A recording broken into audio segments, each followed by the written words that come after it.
नमस्कार, आप देख रहे हैं खबरदार। मैं हूं श्वेता सिंह। सबसे पहले खबरों को खबरदार के लेंस से देख लेते हैं।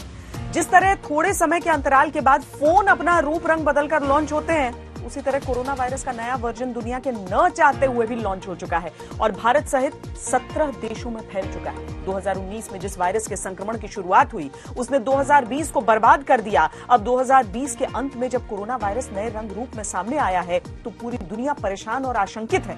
भारत में भी इस नए स्ट्रेन की पुष्टि हो चुकी है। यहाँ 6 मामले सामने आए हैं। लोगों से लेकर अधिकारियों तक सबके मन में सवाल है और इन्हीं सवालों के साए में भारत की वैक्सीन प्रैक्टिस और ट्रायल भी जारी है।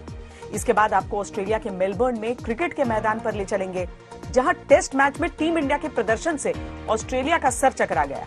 भारत ने एडिलेड में पिछले टेस्ट मैच में 36 रन पर ऑल आउट होकर अपना सबसे खराब प्रदर्शन किया था, लेकिन इसके बाद अजिंक्य रहाणे की कप्तानी में भारत ने ऐसा कमबैक किया जिसकी किसी को उम्मीद नहीं थी। इस जीत को विदेशी धरती पर भारत की सबसे महत्वपूर्ण जीत क्यों कहा जा रहा है, ये आपको बताएंगे। इस विश्लेषण में सुनील गावस्कर हमारी मदद करेंगे। अब कारों की ड्राइवर और फ्रंट पैसेंजर सीट दोनों पर एयर बैग्स को अनिवार्य करने का प्रस्ताव मिनिस्ट्री ऑफ रोड ट्रांसपोर्ट और हाईवेज की तरफ से दिया गया है, ताकि कार में ड्राइवर के बगल वाली सीट पर बैठने वाला व्यक्ति सुरक्षित रहे। भारत की नई कारों के प्रोडक्शन पर यह नियम लागू करने के लिए 1 अप्रैल 2021 की तारीख प्रस्तावित है और मौजूदा मॉडल्स के प्रोडक्शन में नियम लागू करने के लिए 1 जून 2021 की तारीख रखी गई है। और आज पीएम मोदी ने मालगाड़ियों के फुल स्पीड कॉरिडोर के new Bhaupur new Khurja station section का उद्घाटन किया है। अगर आप ये सोच रहे हैं कि इससे आपका क्या लेना देना, तो आपको बता दें कि इससे कानपुर दिल्ली रूट पर ट्रेनें लेट नहीं होंगी। मालगाड़ियां भी समय पर पहुंच सकेंगी। इस कॉरिडोर से मालगाड़ियों की गति करीब 3 गुना हो जाएगी, माल की ढुलाई बढ़ जाएगी। ये न्यू इंडिया के लिए रेल की पटरी वाली क्रांति है। सबसे पहले लेकिन बात कोरोना वायरस की, क्योंकि कोरोना वायरस कैलेंडर नहीं देखता। साल बदलने से कोरोना नहीं जाएगा, बल्कि हमें एक्स्ट्रा अलर्ट रहना है, क्योंकि कोरोना के नए स्ट्रेन यानी उसके नए रूप से पूरी दुनिया परेशान है। लंदन वाला स्ट्रेन अब भारत में आ चुका है। भारत में उन 6 लोगों में यह स्ट्रेन मिला है जो हाल ही में यूके से भारत लौटे। बेंगलुरु, पुणे और हैदराबाद की लैब में इसे डिटेक्ट किया गया है। नए स्ट्रेन से संक्रमित इन लोगों को आइसोलेट किया गया है। 25 नवंबर से 23 दिसंबर तक ब्रिटेन से करीब 33,000 लोग भारत के अलग अलग एयरपोर्ट्स पे उतरे थे। अब इन सभी का पता लगाया जा रहा है और इनकी पीसीआर जांच करवाई जा रही है। इसके अलावा 9 दिसंबर से 23 दिसंबर तक विदेश से आने वाले लोगों के सैंपल की जीनोम सीक्वेंसिंग भी होगी, जिससे यह पता चल सके कि कितने लोगों में नया स्ट्रेन फैल चुका है। भारत से यूके आने जाने वाली फ्लाइट्स पर बैन 31 दिसंबर के बाद भी बना रह सकता है। यह सब इसलिए किया जा रहा है क्योंकि यूके में कोरोना वायरस का जो नया स्ट्रेन मिला है, उसके बारे में शुरुआती जांच में यह पता चला है कि यह पुराने वायरस के मुकाबले 70% अधिक संक्रामक है, यानी कोरोना का यह रूप ज्यादा तेजी से फैलता है। वायरस के इस नए रूप की वजह से ही यूके में एक बार फिर सख्त लॉकडाउन लगाना पड़ा, क्योंकि वहां कुछ ही हफ्तों में बहुत तेजी से मामले बढ़े। भारत के लिए चिंता की बात यह है कि यहां पर जब कोरोना के नए मामले काफी हद तक कंट्रोल में आ रहे हैं, तो वायरस का नया रूप यहां फिर भी मिल गया है।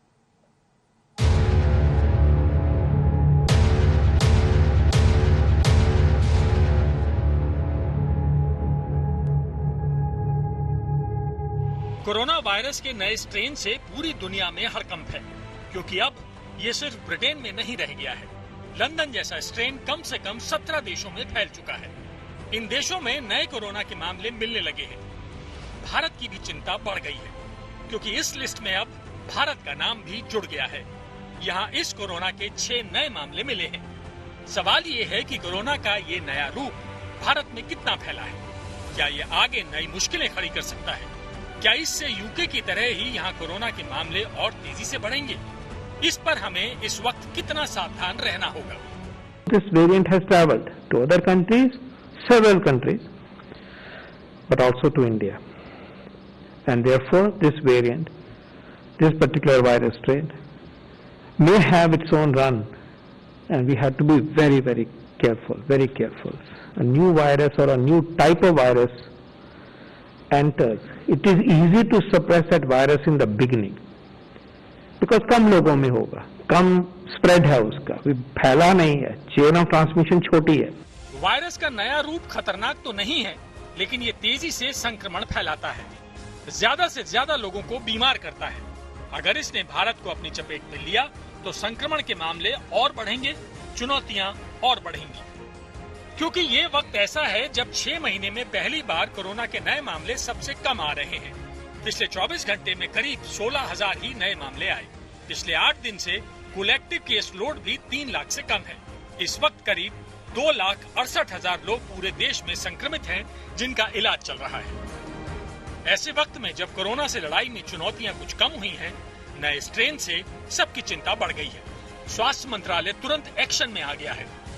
नए स्ट्रेन का पता लगाने और इसे रोकने की रणनीति बनाई गई। 31 दिसंबर तक यूके से आने वाली फ्लाइट्स रोकी गईं। यूके से आने वालों को क्वारंटीन किया गया। उनका RT-PCR टेस्ट अनिवार्य है। 23 नवंबर के बाद जो लोग बाहर से भारत आए, उनके बारे में भी पड़ताल की जा रही है। पिछले 14 दिनों में जो लोग बाहर से भारत आए और जो कोरोना पॉजिटिव मिले, उनमें सभी के सैंपल की जीनोम सीक्वेंसिंग होगी। इससे पता चलेगा कि बाहर से जो लोग आए और कोरोना पॉजिटिव पाए गए, उनमें वायरस का कौन सा रूप है और क्या ये वही स्ट्रेन है जो ब्रिटेन में मिला है। देश की 10 रीजनल लेबोरेटरीज को चिन्हित किया गया है, जहां हर राज्य अपने यहाँ 5% कोविड पॉजिटिव केस के सैंपल जीनोम सीक्वेंसिंग के लिए भेजेंगे। इससे ये पता चलेगा कि देश में ये नया वायरस कितना फैला है। Prior to the news of the UK variant came in our country we had done roughly 5,000 such genome sequences across these labs. Now we will be significantly increasing that number and would be working in a coordinated manner in the shape of a consortium. नए virus के खतरे पर alert रहना जरूरी है, लेकिन सरकार और एक्सपर्ट्स ये मान रहे हैं कि नए स्ट्रेन से बहुत परेशान होने की जरूरत नहीं है। वायरस के नए रूप से संक्रमण के लक्षण और इलाज में भी कोई बदलाव नहीं आएगा। और ये कहना भी गलत है कि नए स्ट्रेन पर मौजूदा वैक्सीन काम नहीं करेगी। There is no evidence that the current vaccines will fail to protect against COVID-19 on the variants reported from UK or South Africa. Vaccines क्या करते हैं, हमारे इम्यून सिस्टम को एक बड़े वाइड रेंज प्रोटेक्टिव एंटीबॉडीज तैयार करते हैं। तो इन चेंजेस से वो पूरा रेपर्टवार जो है प्रोटेक्टिव एंटीबॉडीज का, वो काफी है इनके खिलाफ काम करने के लिए। नए स्ट्रेन पर वैक्सीन काम करे या ना करे, कोरोना अपना रूप कितना भी बदले, इन बातों से ज्यादा हमारे लिए ये जरूरी है कि हम मास्क लगाने और सोशल डिस्टेंसिंग वाली आदत ना बदलें, क्योंकि सबसे बड़ा बचाव यही है, फिर चाहे कोरोना नया हो या पुराना। आज तक ब्यूरो। चीन के वुहान शहर में सबसे पहले जो कोरोना वायरस मिला था, उसमें जब कम से कम 17 तरह के बदलाव लंदन में दिखे तो इसे लंदन स्ट्रेन का नाम दिया गया। वायरस में इस तरह के बदलाव आना कोई नई बात नहीं है, ये स्वाभाविक प्रक्रिया है और इसे रोका नहीं जा सकता। कोरोना एक RNA वायरस है जिसमें 30,000 से ज्यादा जेनेटिक कोड्स होते हैं। जैसे जैसे वायरस एक जगह से दूसरी जगह जाता है, एक इंसान से दूसरे इंसान के शरीर में जाता है, तो अक्सर वायरस के जेनेटिक कोड में बदलाव होते हैं। इससे वायरस की प्रकृति बदलती है, उसके नए नए रूप मिलते हैं। वैज्ञानिक भाषा में इसे म्यूटेशन कहते हैं। इस म्यूटेशन पर वैज्ञानिकों की लगातार नजर रहती है, जिससे ये समझा जा सके कि वायरस अगर अपना रूप बदल रहा है तो ये कितना कमजोर या कितना खतरनाक हो रहा है। वायरस में बदलाव को जीनोम सीक्वेंसिंग के जरिए समझा जाता है। जीनोम सीक्वेंसिंग किसी वायरस के बारे में सब कुछ जानने का तरीका है। इसी से नए स्ट्रेन का पता लगाया जाता है। भारत में अब तक करीब 5,000 सैंपल की जीनोम सीक्वेंसिंग हो चुकी है और इससे कोरोना वायरस में ऐसे 19 जेनेटिक बदलाव का पता लगाया गया है जिन पर शरीर में वायरस से लड़ने वाली एंटीबॉडीज भी बेअसर है। इनमें SN440K नाम का एक स्ट्रेन ऐसा है जो बाकियों की तुलना में करीब 2% ज्यादा तेजी से फैलता है। इससे एक बार इन्फेक्शन हो जाने के बाद दोबारा भी इन्फेक्शन हो जाता है। इस स्ट्रेन के कई मामले उत्तर भारत में पाए गए हैं, जहां किसी कोरोना संक्रमित को दोबारा भी कोरोना हुआ।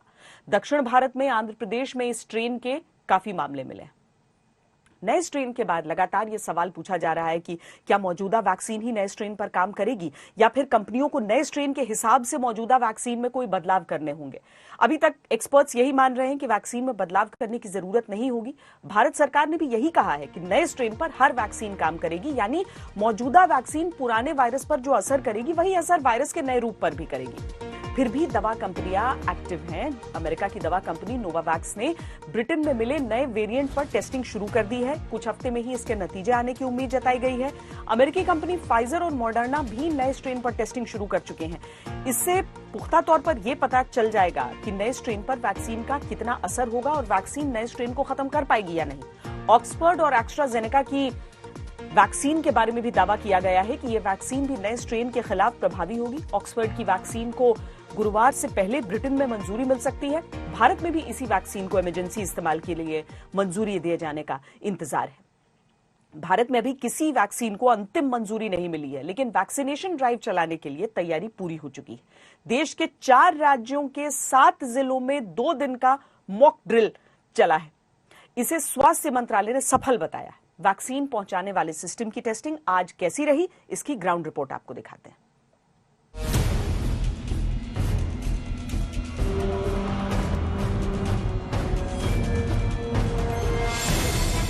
भेष बदलकर ब्रिटेन से कोरोना भारत तक जरूर आ गया है, लेकिन कोरोना से लड़ाई का संकल्प अटल है। नए स्ट्रेन से वैक्सीनेशन प्लान पर असर न पड़ने के भरोसे के बीच भारत में वैक्सीनेशन की मॉक ड्रिल सफल रही। आंध्र प्रदेश के कृष्णा जिले, गुजरात के गांधीनगर और राजकोट, पंजाब के लुधियाना और शहीद भगत सिंह नगर के साथ असम के सोनीपत और नलबारी जिलों में 2 दिनों की मॉक वैक्सीनेशन एक्सरसाइज हुई। तो ये कंप्यूटर है, यहाँ पर डेटा वेरीफाई करने के बाद ये यहाँ पर टीकाकरण होगा। देख सकते हैं यहाँ पर अस्पताल के कर्मचारी मौजूद हैं। हालांकि आज कोई असल रूप में कोई टीकाकरण नहीं हो रहा है, लेकिन पूरी तरह से तैयारी की गई है।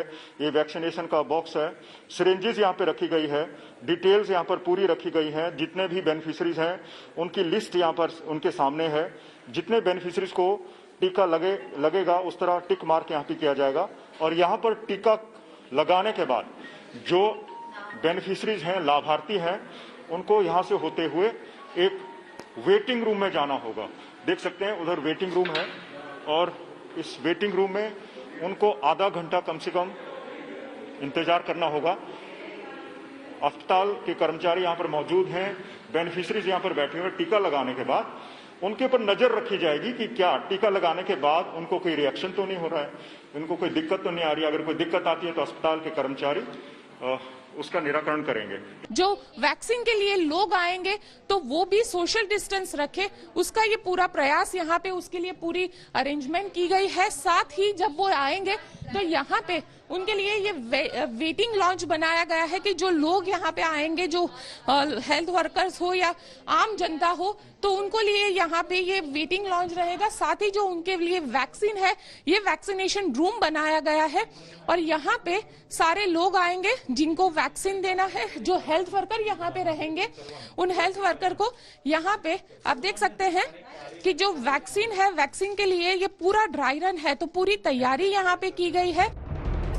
मॉक ड्रिल में सफल ड्राई रन के बाद स्वास्थ्य मंत्रालय को जैसे नया हौसला मिल गया है। स्वास्थ्य मंत्रालय के बयान में कहा गया है कि जो अनुभव और फीडबैक मिले उससे ऑपरेशनल गाइडलाइन को बेहतर करने में मदद मिलेगी। साथ ही मंत्रालय ने कहा कि वैक्सीनेशन के लिए आईटी प्लेटफॉर्म को लेकर अतिरिक्त सुझावों को नोट किया गया है। ड्राई रन में ये है कि हमने वो सब गतिविधियां की हैं जो एक्चुअली जब वैक्सीन लगेगा, जब शुरू होगा तो वैसे ही लगेगा। तो इसमें हम जब ये प्रोसेस शुरू करते हैं, it is a site of drill, जिसमें हमें ये पता चल जाएगा कि हमें कोई मुश्किल तो नहीं आई। बिना रजिस्ट्रेशन के यहाँ पे एंट्री नहीं है, आपने देखा होगा। जब एंट्री होगी उसकी फिर वेरिफिकेशन भी है। It could be any photo ID, पर वेरिफिकेशन के बिना उसको वैक्सीन नहीं लग पाएगा।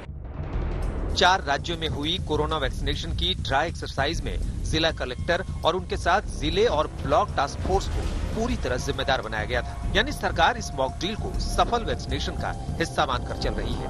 भारत में कोरोना वैक्सीनेशन की शुरुआत जनवरी से होने के पूरे संकेत हैं। ऐसे में मॉक ड्रिल से शुभारंभ अच्छा है। गुवाहाटी से हिमांता कुमारनाथ और गांधीनगर से गोपी घांगर के साथ मंजीत सहगल, खन्ना, पंजाब आज तक। कोरोना वायरस को कितना भी टाइम हो गया हो, कितना भी लोग ऊब रहे हो, कितना ही डर खत्म हो रहा हो, कितना भी ये कहा जाए कि नए साल में सब बदल जाएगा, इन सब बातों पर हमें सोचना नहीं चाहिए। हमें सिर्फ सावधानी रखने के बारे में सोचना चाहिए, क्योंकि जरा सी लापरवाही आपके और आपके अपने पर बहुत बड़ा संकट बनकर आ सकती है। हम आपको बेल्जियम का एक उदाहरण दिखाते हैं, जहां सांता क्लॉज बनकर गिफ्ट बांटने से बुजुर्गों के एक केयर होम में ऐसा संक्रमण फैला कि वहां करीब 150 लोग कोरोना से बीमार पड़ गए और इनमें से अब तक 18 लोगों की जान जा चुकी है। असल में इस केयर होम के कर्मचारी क्रिसमस पर बुजुर्गों को खुश करना चाहते थे, कोरोना काल में उनका मनोबल बढ़ाना चाहते थे। इसके लिए उन्होंने एक डॉक्टर को सांता क्लॉज बनने के लिए तैयार किया। ये डॉक्टर केयर होम में आए, वहां पर बुजुर्गों को गिफ्ट दिए, उनके साथ समय बिताया। लेकिन वहां से जाने के कुछ हफ्ते में ये डॉक्टर जब बीमार पड़े और उन्होंने अपना टेस्ट करवाया तो कोरोना पॉजिटिव निकले। इसके बाद केयर होम में रहने वाले बुजुर्ग भी एक एक करके कोरोना की चपेट में आने लगे।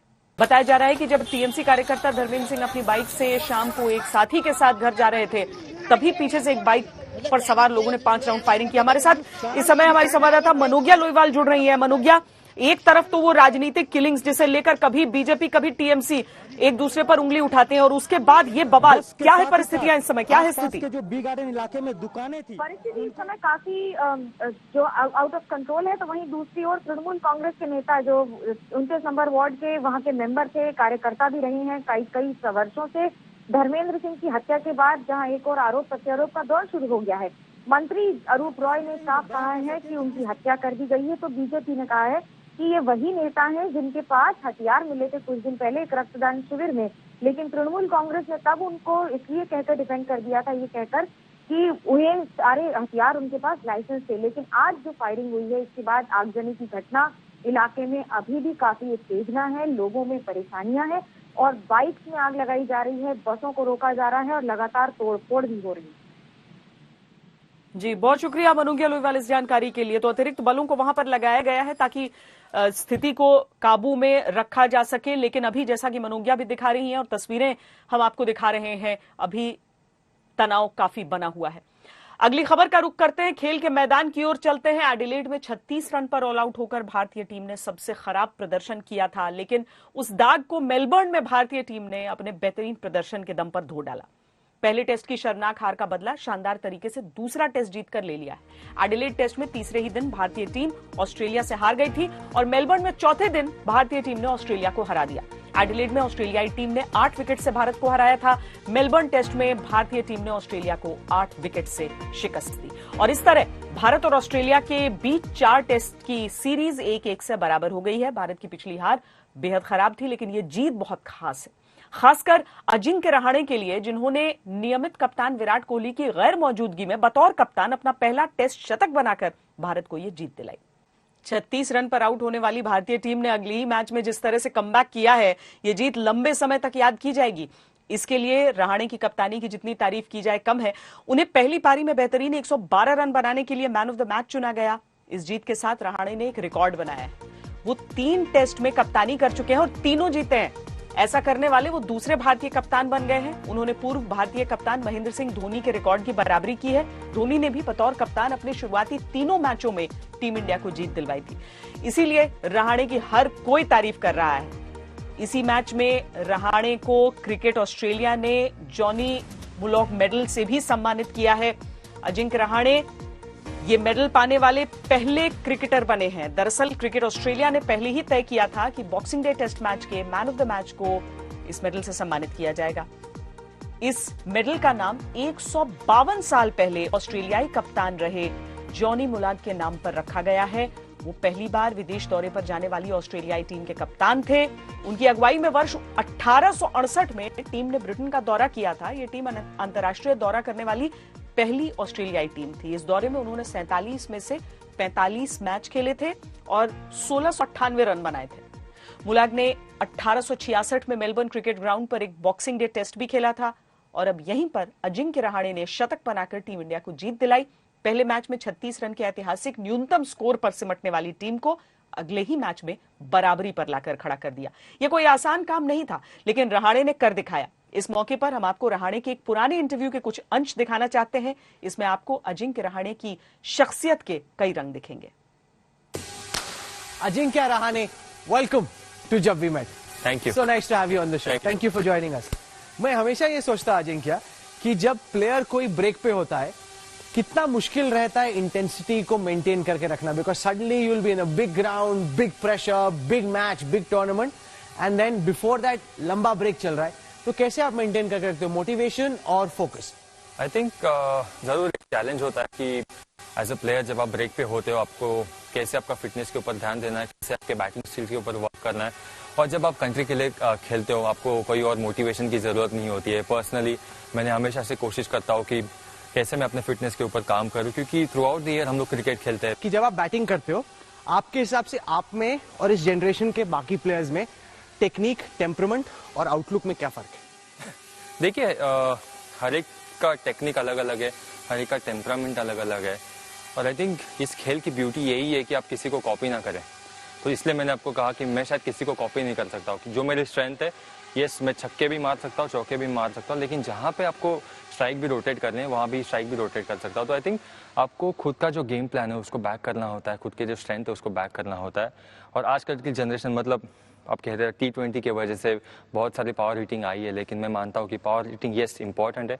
पावर हिटिंग के साथ आपको कैसे पार्टनरशिप आगे लेके जानी है, आप सिंगल डबल्स कैसे ले सकते हो और उसके साथ विदाउट टेकिंग रिस्क छक्के और चौके कैसे मार सकते हो। तो अभी आप मेरी बॉलिंग झेल रहे थे, अगर आप कोच हो गए 1 मिनट के लिए क्या एडवाइस देंगे आप? मुझे लगता नहीं बॉलिंग में बिल्कुल भी गड़बड़ थी, इतने टाइम बाद आप खेले हो। पड़ गई सीधे, ये बड़ी मेरे को लगा वाइड जाएगी, कोई वाइड नहीं बॉल एक्चुअली अपने सही डाले। और अब आपके काम की एक खबर। अब कारों की ड्राइवर और फ्रंट पैसेंजर सीट दोनों पर एयर बैग्स को अनिवार्य किया जाएगा। मिनिस्ट्री ऑफ रोड ट्रांसपोर्ट और हाईवेज की तरफ से इसे लेकर प्रस्ताव दिया गया है ताकि कार में ड्राइवर के बगल वाली सीट पर बैठने वाला व्यक्ति भी सुरक्षित रहे। आपको बता दें कि मौजूदा समय में कारों के लिए ड्राइवर एयर बैग अनिवार्य है, लेकिन ड्राइवर के बगल वाली सीट के लिए इसकी अनिवार्यता नहीं है। इसी वजह से यह नया नियम लाया जा रहा है। मिनिस्ट्री ऑफ रोड ट्रांसपोर्ट और हाईवेज की वेबसाइट पर एक ड्राफ्ट नोटिस अपलोड किया गया है। इस प्रस्ताव के तहत भारत की नई कारों के प्रोडक्शन पर यह नियम लागू करने के लिए 1 अप्रैल 2021 की तारीख रखी गई है और मौजूदा मॉडल्स के प्रोडक्शन पर नियम लागू करने के लिए 1 जून 2021 की समय सीमा रखी गई है। भारत में हर साल सड़क दुर्घटनाओं में करीब 1.5 लाख लोगों की मौत होती है। इसमें पिछले कई वर्षों से भारत सरकार कारों को ज्यादा सुरक्षित बनाने वाली नीतियां लागू कर रही है। अब किसी कार में स्टैंडर्ड फीचर्स के तौर पर पहले से ज्यादा सेफ्टी फीचर्स दिए जाते हैं और इनसे जुड़े नियमों का सख्ती से पालन करवाया जाता है। दुनिया के कई देशों में सेफ्टी फीचर्स को लेकर बहुत जागरूकता है और सरकारें बिना एयर बैग्स के गाड़ियों को मंजूरी नहीं देती। कई ऐसी गाड़ियां जो भारत में एयर बैग्स जैसे सेफ्टी फीचर्स के बिना बिक जाती हैं, उनके मॉडल जब विदेशों में बेचे जाते हैं तो उनमें एयर बैग्स लगे होते हैं। भारत भी इस कसौटी पर नागरिकों को सुरक्षित रखना चाहता है और पूरे सिस्टम में जिम्मेदारी का जो भाव है वो बढ़ाना चाहता है। कोरोना काल ने अर्थव्यवस्था को बड़ी चोट पहुंचाई है तो लोगों के रोजगार को छीनने में भी ये पूरी तरह बेरहम बना रहा। आर्थिक रिकवरी के बावजूद रोजगार के मोर्चे पर हालात बेकाबू हैं। CMI की रिपोर्ट के अनुसार पिछले साल के मुकाबले इस साल 1 करोड़ रोजगार अभी तक कम हो चुके हैं।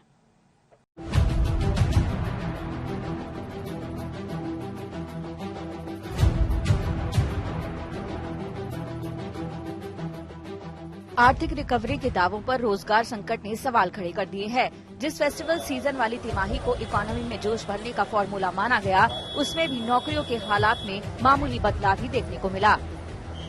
देश में बेरोजगारी के आंकड़ों पर करीब से नजर रखने वाले CMIE के मुताबिक अक्टूबर में महज 50,000 लोगों ने रोजगार गंवाए थे, जबकि नवंबर में कई गुना बढ़कर 35 लाख हो गए हैं।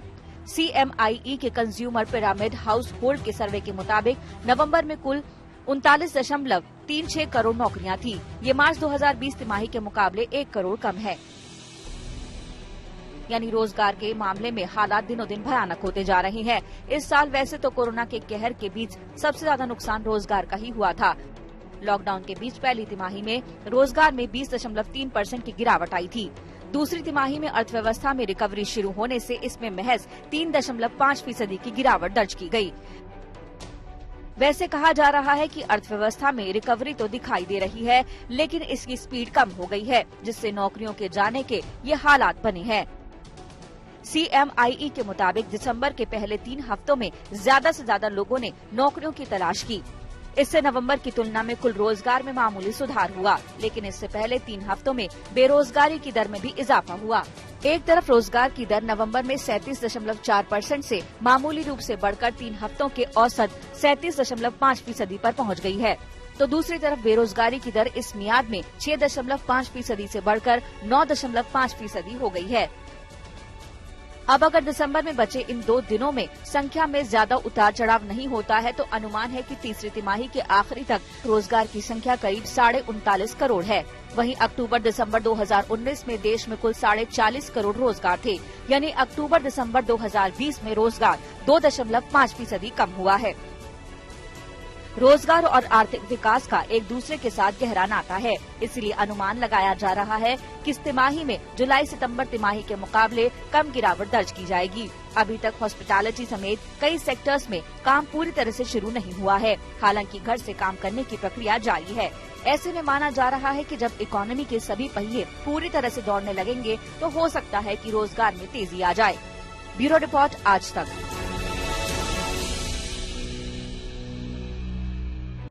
दिसंबर में कारों पर हर साल सबसे ज्यादा डिस्काउंट मिलते हैं। जनवरी में ज्यादातर कार कंपनियां कीमतें बढ़ाने का ऐलान कर चुकी होती हैं, जिससे इन डिस्काउंट्स का दायरा और बढ़ जाता है। इस बार छोटी कारों पर भी कार कंपनियां बड़ा डिस्काउंट देकर कोरोना काल में हुए नुकसान की भरपाई करने की कोशिश कर रही हैं।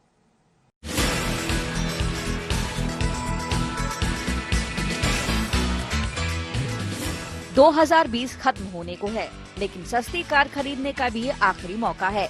नए साल में ज्यादातर कार कंपनियों ने कीमतों में बढ़ोतरी का पहले से ही ऐलान कर दिया है। ऐसे में कम कीमत और उस पर मिलने वाले डिस्काउंट्स की वजह से दिसंबर को कार खरीदने के लिहाज से सबसे सस्ता महीना माना जा रहा है। भारत को छोटी कारों का बड़ा बाजार माना जाता है। ऐसे में कई बार इन छोटी कारों की कीमतों में होने वाली मामूली बढ़ोतरी भी ग्राहकों के कार खरीदने के फैसले के आड़े आ जाती है। तो अगर इन कीमतों की वजह से आपकी ड्राइविंग के सपने को ब्रेक लगने का डर खत्म करना है तो शोरूम जाकर कार देखें और खरीदने का बेहतरीन मौका है। छोटी कारों के महाराजा मारुति सुजुकी से लेकर हुंडई तक अपनी कारों पर अच्छा खासा डिस्काउंट्स ऑफर दे रहे हैं। आइए देखते हैं कि वो 5 छोटी कारें जिन पर कंपनियां सबसे ज्यादा डिस्काउंट्स ऑफर दे रही हैं। Hyundai grand i10 Nios. Hyundai की छोटी कार ग्रैंड i10 नियोस छोटी कार के शौकीनों के बीच काफी लोकप्रिय है। इस कार पर दिसंबर में सबसे ज्यादा छूट मिल रही है। ग्रैंड i10 नियोस पर कंपनी 60,000 तक का फायदा दे रही है। इसके अलावा इस हैचबैक को खरीदने पर सरकारी कर्मचारियों को 8,000 रूपए तक का स्पेशल डिस्काउंट भी मिल रहा है। Medical professionals, corporates, SMEs, teachers और चार्टर्ड अकाउंटेंट्स जैसे प्रोफेशनल्स को भी कार की खरीद पर स्पेशल ऑफर कंपनी दिसंबर में दे रही है, यानी ज्यादातर लोगों को विशेष डिस्काउंट्स मिल रहे हैं। Maruti Suzuki espresso. Maruti Suzuki espresso company की तरफ से 20,000 रूपए तक का एक्सचेंज बोनस, 6,000 रूपए तक का कॉर्पोरेट डिस्काउंट और 25,000 रूपए का कैश डिस्काउंट दिया जा रहा है। कुल मिलाकर ग्राहकों को एस्प्रेसो पर 51,000 रूपए का डिस्काउंट ऑफर दिया जा रहा है। मिनी SUV के लुक के तौर पर इस कार की मारुति ने ब्रांडिंग भी की है। इसे खास सफलता तो नहीं मिली, लेकिन कीमत के लिहाज से ये एक फायदेमंद सौदा हो सकती है।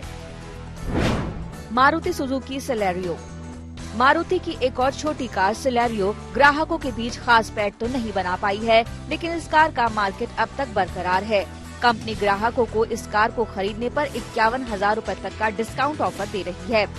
इसमें 25,000 रूपए का कंज्यूमर ऑफर, 20,000 रूपए तक का एक्सचेंज बोनस और 6,000 रूपए का कॉर्पोरेट डिस्काउंट भी दिया जा रहा है।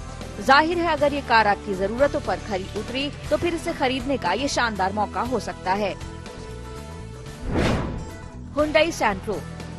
मुंबई के भारतीय बाजार में पैर जमाने वाली इस लोकप्रिय छोटी कार के दीवानों की अभी भी कोई कमी नहीं है। सैंट्रो खरीदने वाले ग्राहकों को कंपनी 50,000 रूपए तक का डिस्काउंट दे रही है। इसमें 30,000 रूपए का कैश डिस्काउंट, 15,000 रूपए का एक्सचेंज बोनस और 5,000 रूपए का कॉर्पोरेट डिस्काउंट भी दिया जा रहा है। ऐसे में अगर सैंट्रो आपके बजट के लिहाज से फिट है तो फिर ये मौका इसे कम कीमत में खरीदने के लिहाज से एकदम सही रहेगा। Renault Kwid.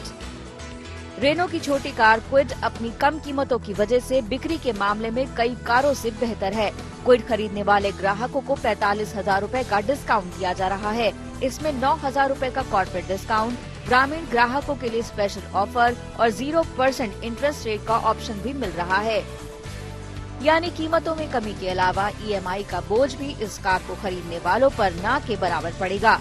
हालांकि अगर आपका इरादा छोटी कार नहीं बड़ी कार खरीदने का है तो ये छोटी कारों के सेगमेंट में कोई दूसरी कार आप पसंद कर सकते हैं। तो भी डिस्काउंट के लिहाज से ये 2 दिन सबसे ज्यादा छूट की वजह बन सकते हैं। ब्यूरो रिपोर्ट, आज तक। खबरदार में आज के लिए इतना ही। देश और दुनिया की बाकी खबरों के लिए देखते रहिए आज तक।